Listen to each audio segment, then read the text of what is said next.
Salamo fa 7 am'zato ka ny 9 tapany voalohany dia misy izao teny izao voasoratra amin'ny soratra masina. Anaran'i Jesosy. Sady tsara ianao no mpanao ny tsara. Sady tsara ianao no mpanao ny tsara. Izany ry havana no Andriamanitra izay tompontsika, itokintsika, iankofantsika, asandratsika sy deraintsika isan'andro. Tsara sady mpanao ny tsara. Hitantsika mianakavy nandritra ny fiainantsika nandritra ny anemana izany fahatsarana izany. Hitantsika mianakavy teo amin'ny fiarovana antsika nandritra ny anemana izany fahatsarana izany. Ary hitantsika mianakavy teo amin'ny fitsinginana sy fanomezana izay ilaintsika teo amin'ny fiainantsika nandritra ny anemana izany fahatsaran'Andriamanitra izany. Tsara tokoa izy ary tsy manaova tsy ny tsara.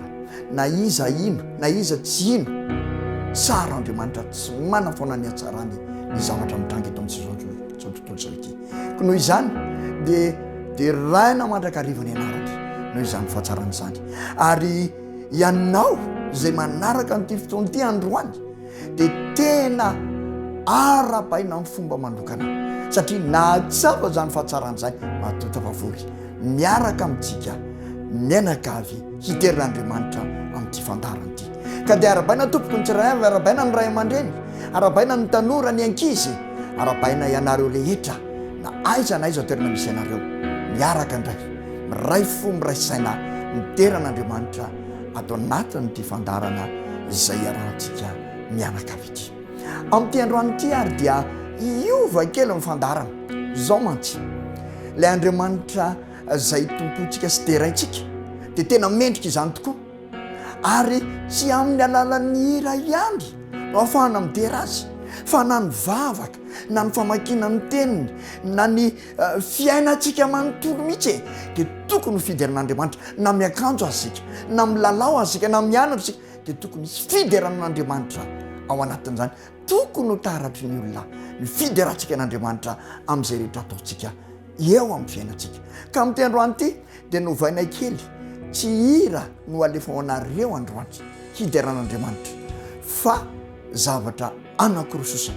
Ny voalohany dia tononkalo fideran'Andriamanitra. Tononkalo ohatran'ny hira ihany fa amin'ny teny fotsiny no ilazana kanefa fanendraindrana ny voninahitran'Andriamanitra. Ary ny faharoa dia feon-java-maneno, mpitendry zava-maneno no haneho fideran'Andriamanitra. Ka ny manao ny tononkalo dia Andriamatoa ray aman-dreny daika tsara zaka, izay no manao ny tononkalo. Ary ireo mpikalo ny zava-maneno io zany eo mpitendry zava-maneno dia ankizy kely. Hitantsika fa mahafinaritra mihitsy, teny zaza dia efa maneho ny talentany amin'ny fideran'Andriamanitra. Ankizy kely mpitendry zava-maneno avao amin'ny fiangonantsika ao Tanjonandriana no miaraka amintsika amin'ity takarivo ity hideran'Andriamanitra ary hanome voninahitran'Andriamanitra.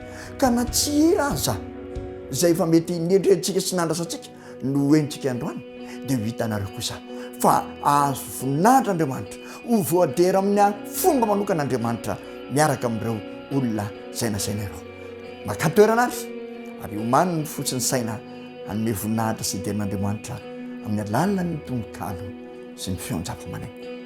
Dahoary.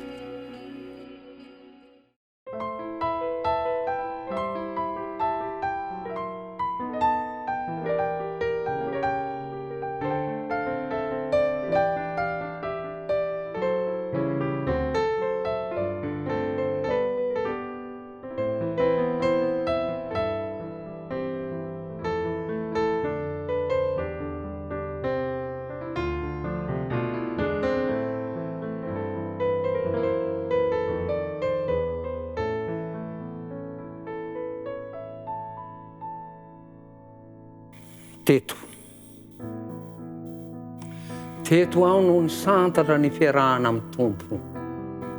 Teto aho no nahafantatra ny safidiny ity foko. Teto koa ilay toerana izay niorenako hatrizay.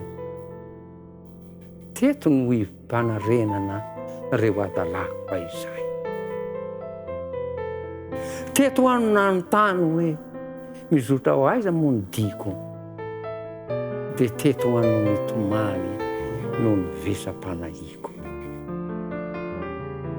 teto no eniko ny antso izay mibitsika malefaka manatona ho sasako reo hotany tambesatra. De teto ho any voasasa tamin'ny ranony batisa, teto ny aliko ny lasa no nanjavina tsy hita. De teto ho amino ny joka zany tsiro-pahasambarana, teto ho amino ny foka ile rivo-pisaharana. De teto ho avy koa ny tantara no ny seho, na ny ratsy na ny soa samy ny ainako izy ireo. De teto indrindra ro ny lasako no nandresy tamin'ny ady, ary eto no niandrasako ilay mpamonjy izay ho avy. Teto indrindra ro ny lasako no nandresy tamin'ny ady, ary eto no niandrasako ilay mpamonjy izay ho avy.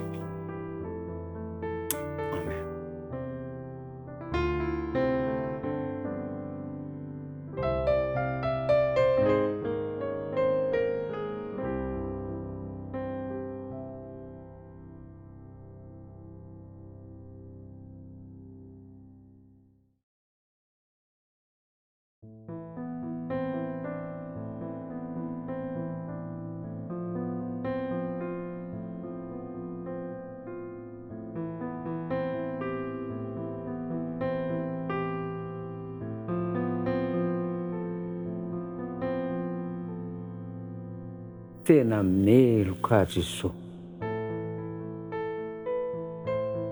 Raha vao tonga ny maraina, de kivy sy miferin'aina, mitambesatra ato an-tsaina, fa tena meloka Jesosy. Vao miarina ny lohako, de misy zavatra tsy tohako, izay manaloka eo alohako, fa tena meloka Jesosy. Raha vao mitempo zany foko, de vesara ny toloko, ka ny zavatra tsaroko, tena meloka Jesosy.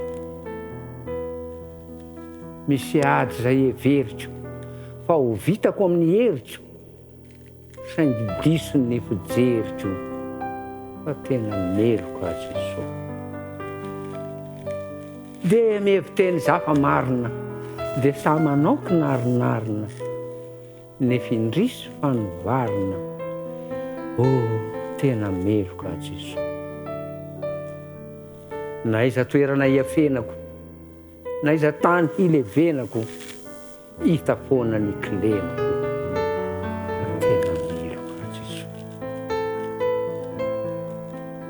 Na iza toerana hiafenako, na iza tany hilevenako, hita foana ny kilenako, fa tena meloka Jesosy. Tena menatra Jesosy. Amen.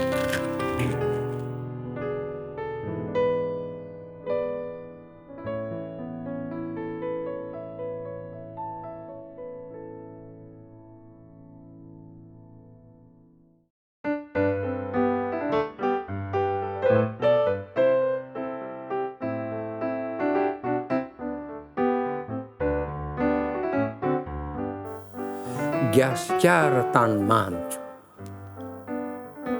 Misy firenena maro izay manerana ny tany, feno foko mifangaro, gasikara hafa ihany.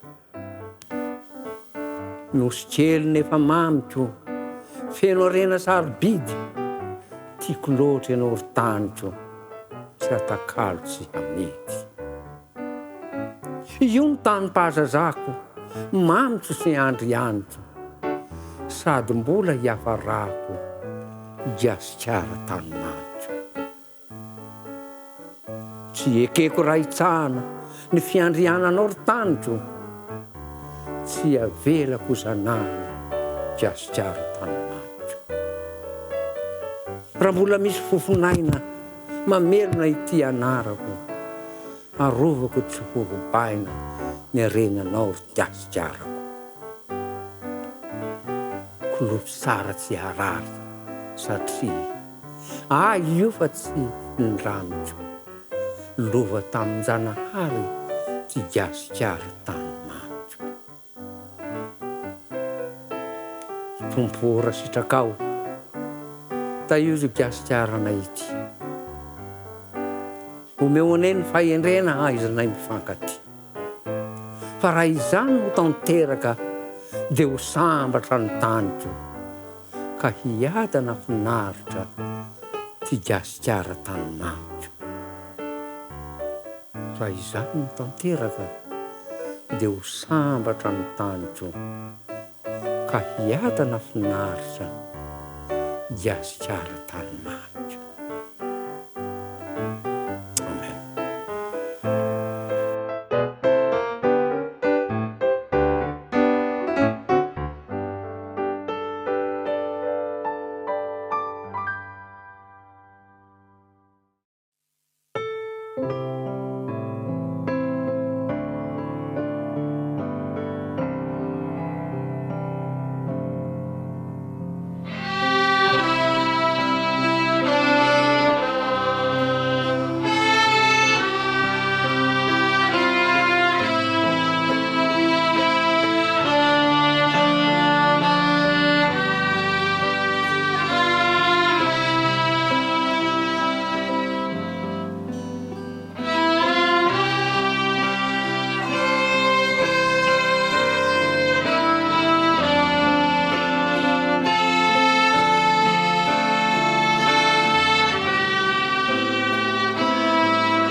misaotra azy ireo isika ny amin'ny fotoana zay niarahantsika tam'izay tapany voalohany zay araka nefa mahazatra antsika moa dia eo tenatena ny makaina kely izy ireo dia eo tenatena antsika zany mandray kely ny tenin'Andriamanitra indray fa mahazatsika raha teo zany ka dia ataontsika ihany isaka misy fandaharana zao mba hampahery atsika avy amin'izany tenin'Andriamanitra zany ny fotoana zay iarahantsika menakavy eto ka ny teny zay tiako hoentina aminareo androany dia tenin'ny Joba.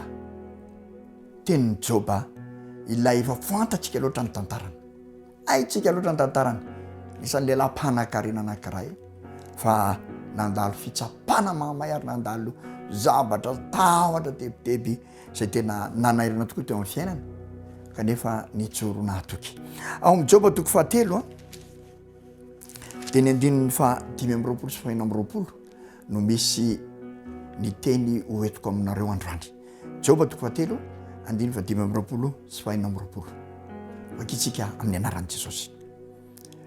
Fa izay atahorako no mahazo ahy, ary izay angovitako no manjo ahy.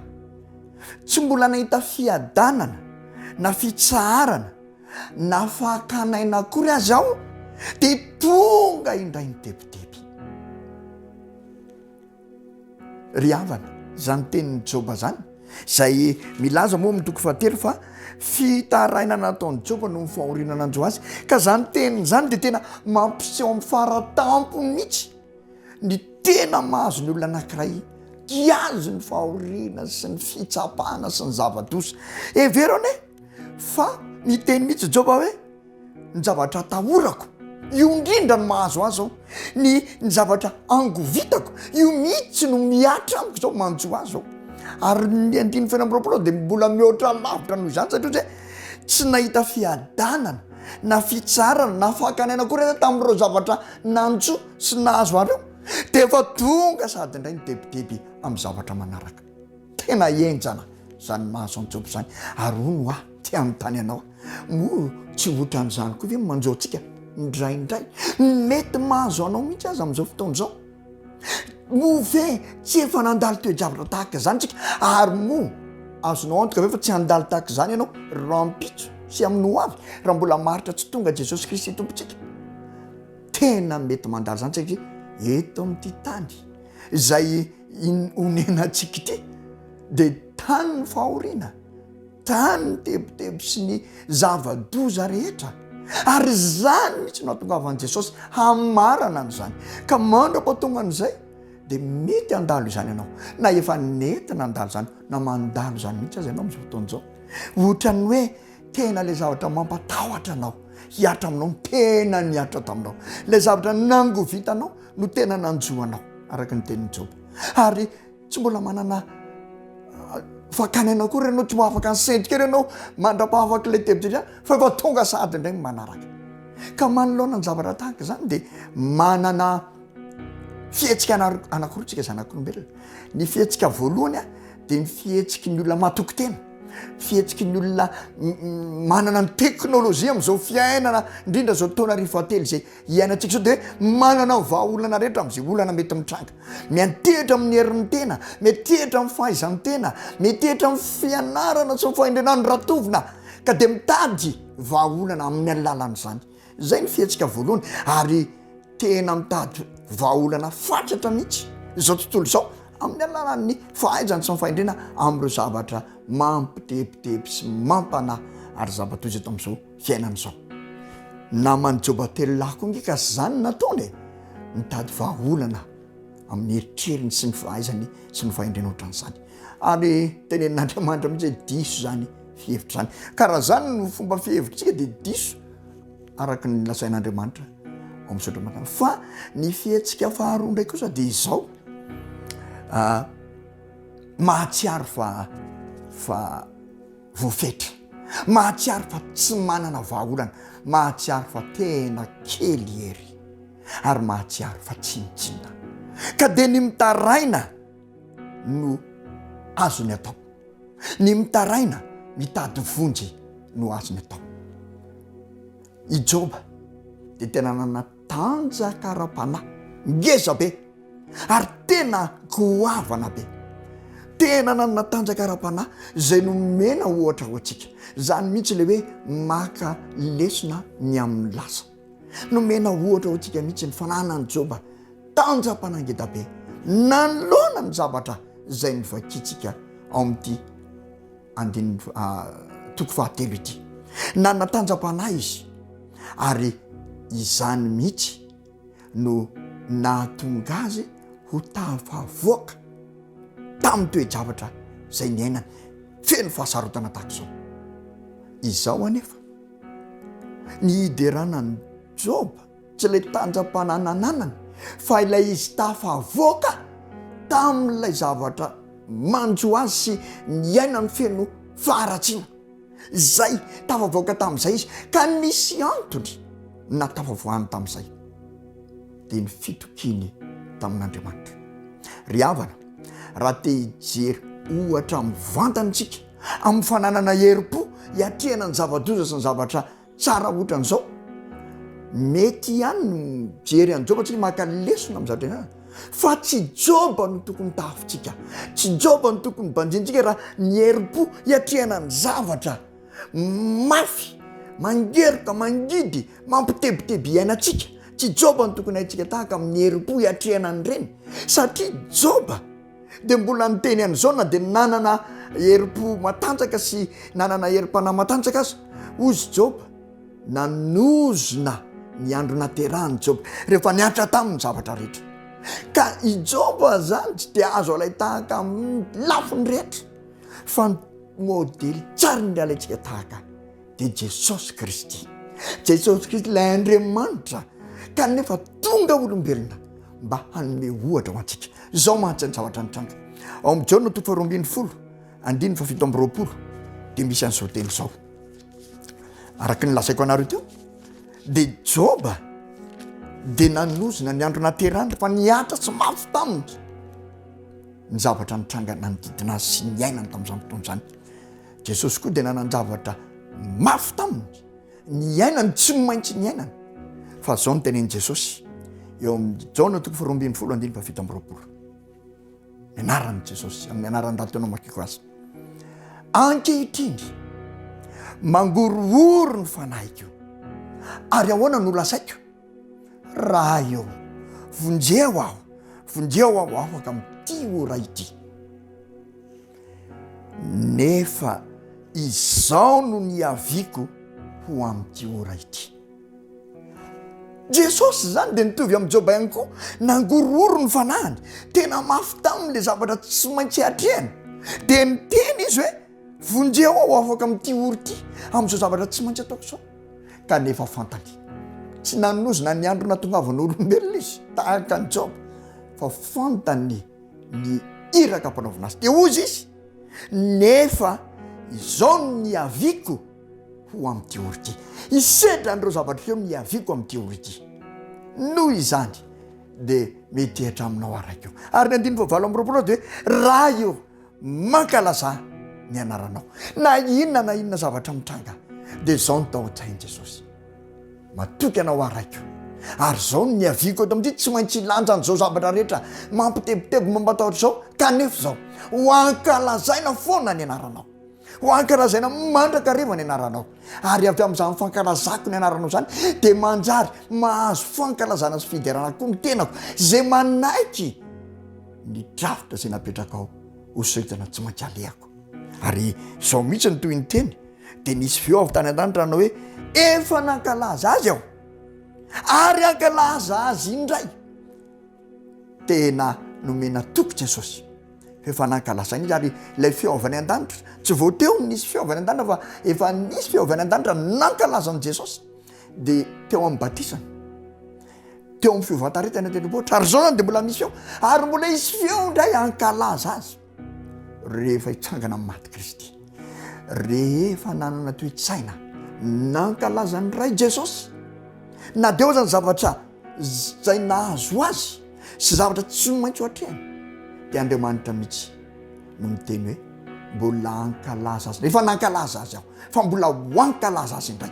Ary zany ry havana no tena hery ho antsika, tahaka ny Joba, ninona zavatra lalovana tahaka ny lazaina teo na inona zavatra tsy maintsy andehanana mampitebiteby atsika ny eo tsy afaka ny eo mitonga indray ohatran'ireny le hoe domy alahatra mifanakaiky ireny dia tomina enjerany anakirety aminao dia mienjera daholo ohatrohatran'izany mihitsy ny fisosoka faorina amin'ny fiainantsika kanefa andao tsy hakatahaka ny dobo amina nozonany nahaterahany fa hakatahaka azy amin'ny fitokiny amin'Andriamanitra ary andao azy hakatahaka ny Kristy izay tena nylaza mihitsy zao no aviako ho amin'ity oro-ty mihitsy noho izany dia ankalazaiko ianao Andriamanitra fa rehefa mankalaza anao dia za koa miara-misandratra aminao amin'izany ka raha tianao mbo hasandratra Andriamanitra dia zao andeha ho pidera azy na inona ny zavatra na inona zavatra mampitebiteby andeha ho pideran'Andriamanitra dia Andriamanitra nao nandratra anao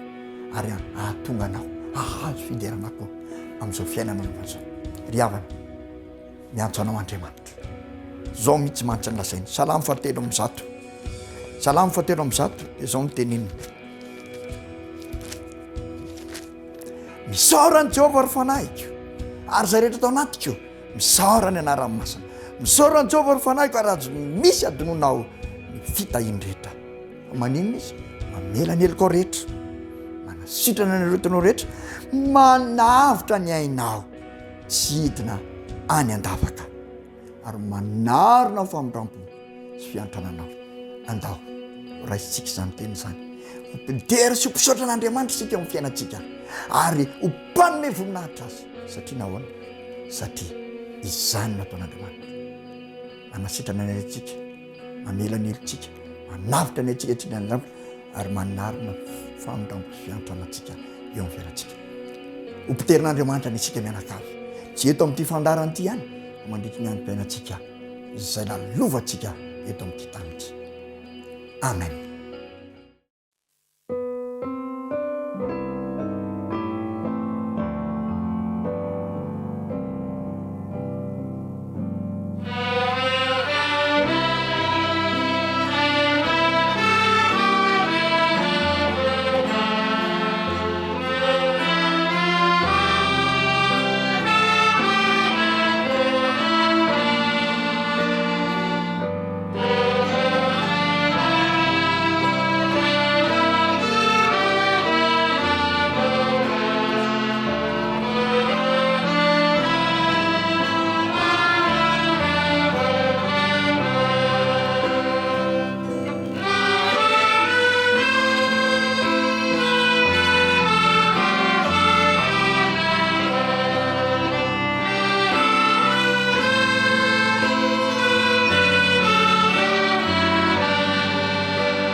Safidy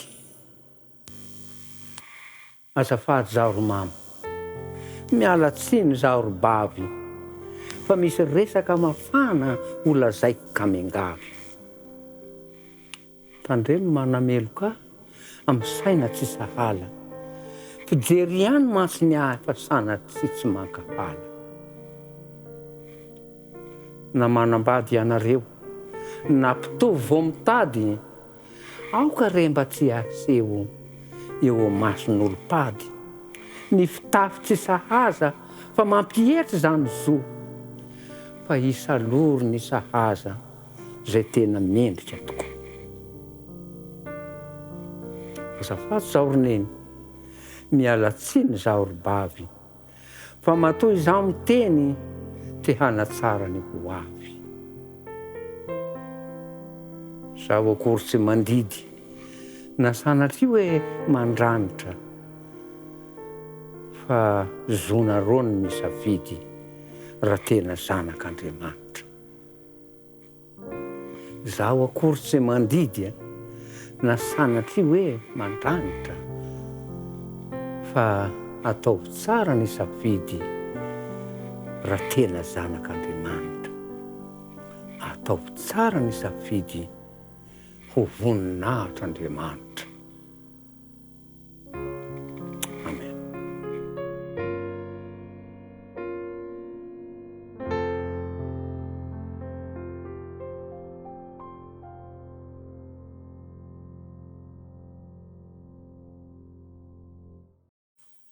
Mitovy saranga, nahoana ny vavako reny fefena, tsy avelana ambara ny zavatra fantany. Ny vanavakavahana tsy azoko ekena, fa tiako hongotana hatramin'ny fakany. Ny fieritreretako tsy mety mangina, raha mbola mitempo ny fo atao anatiko. Ny zon'olombelona tsy azo ambaniana, marary ny efero raha tohina ny atiko. Tsy ekeny saiko ny fitsitokotokona, fa mampisy elanelana amin'izaho sy ianao. Manimba fijery ny fieboebona, mandeha misainy tsy manan-katao. Tsy tiako ny olona manavatena, manisy elanelana miala amin'ny maro.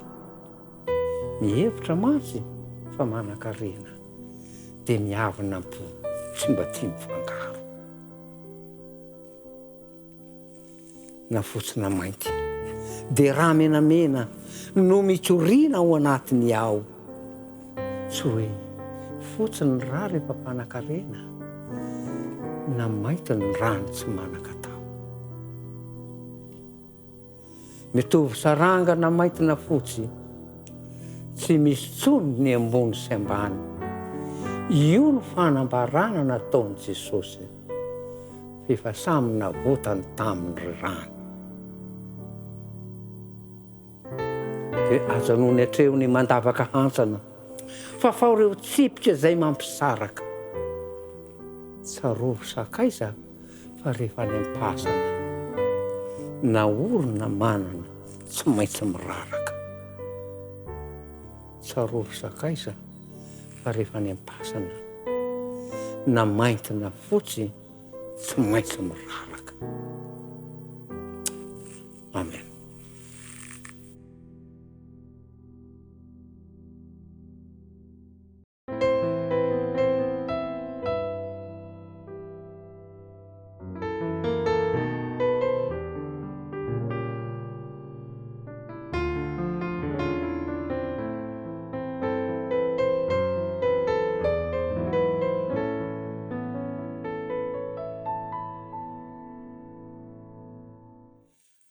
Mbola misy ihany, mbola misy ihany, eny mbola misy hatrany tsy fitoviana raha jerena. Mbola hita fa manjaka tsy ahafahana mitrahaka rony tsindry hazo lena. Mbola misy ihany, mbola misy ihany reo zay tena lozan-tany mahay mihatsara velatsia. Amin'ny fihetsy fiteny, mora fantatra izy ireny, fa eo ambava mody. Mbola misy ihany, mbola misy ihany karazan'olona mandainga hita eto sy eroa. Ka raha tombanana jerena, mahay manafina kilema ka mamitaka tokoa. Mbola misy ihany, mbola misy ihany ireo mandrora mitsy lany tsy mba mahasary tena, tsy mba fantatra izy ireo ny toe-javatra iseho fa ny tenany nolena. Tsy mba fantatra izy ireo ny toe-javatra iseho fa ny tenany nolena. Amen.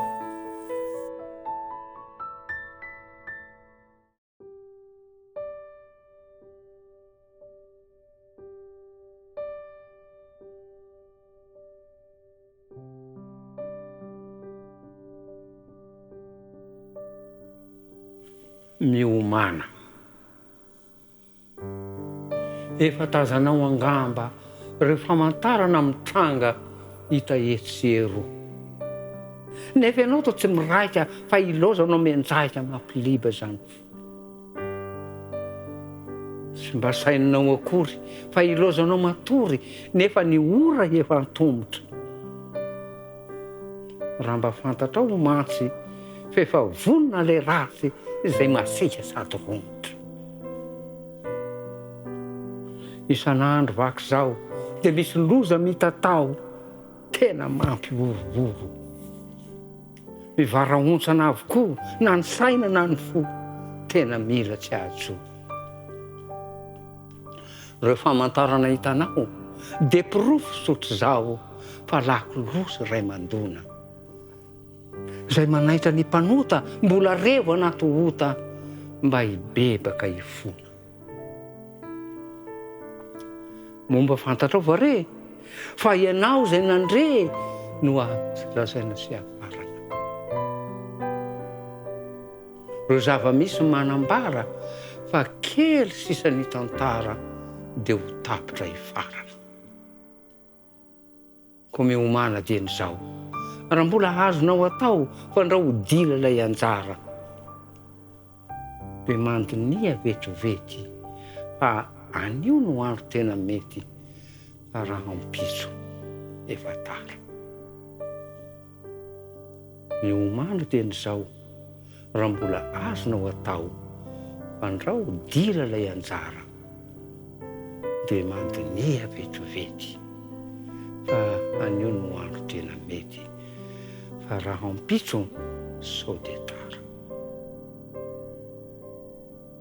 Amen.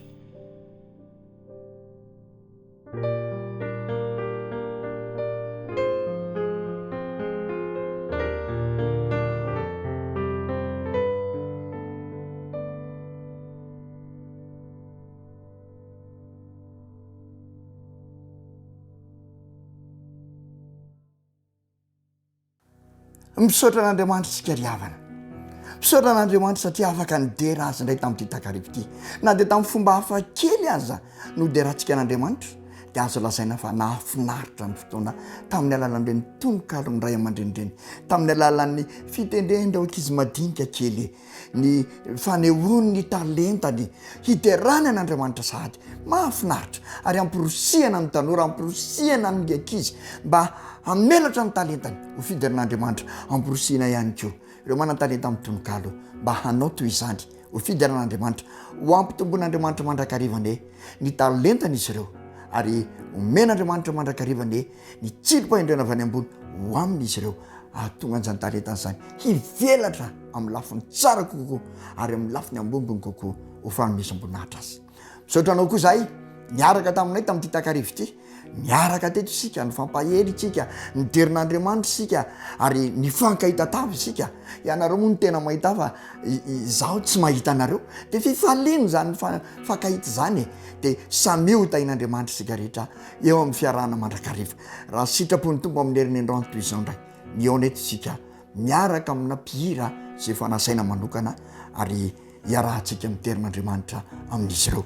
Alohan'ny isarahantsika nefany dia tianay foana ny manome teny izay ampahery anao, hoentinao, hotazominao, fikirinao mihitsy mandritra ny nemana izay ho vakivakinao indray. Ka ao amin'ny Isaia 7:7 dia misy teny izay tena mampahery ary milaza ny fiarovan'Andriamanitra antsika ho ataon'andriamanitra aminao mandritry ny eny Isaia 3:7 ka ny 5 dia misy zao teny zao zay fa itsika tsy anjery radio koa efa tena niraisitsika mihitsy satria teny fikasana izay tena mavesa-danja sy tena tsara loatra eo amin'ny fiainantsika. Isaia 3:7 ka ny 5 vakina amin'ny anaran'i Jesosy. Raha mitany rano ianao dia ombanao aho, ary raha mitany olo ianao dia tsy hanavotra anao izy. Raha mandeha mamaky ny afo ianao dia tsy ho maky, ary tsy rehetra aminao ny lelafo. Amen. Andriamanitra no miteny an'izany aminao mandritra n'io enemana io, na mamita ny rano ianao na mamita ny olo na mamaky lelafo dia tady teo ny teny fikasan'Andriamanitra fa tsy haninona anao zany. Mety tsy arabaky teny no andalovanao izany amin'ireo zavatra miatra eo amin'ny fiainana isan'andro san'andro, fa izao matoky fa Andriamanitra no teny an'izany.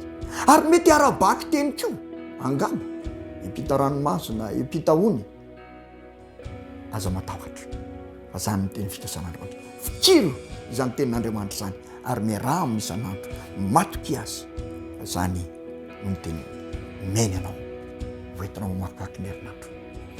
Dia samy ho tahiny sika rehetra ary raha sitrapon'Andriamanitra araka ny lazaiko dia amin'ny heriny androany toy izao dia eo ny hitondraitsika hidera ny tompontsika.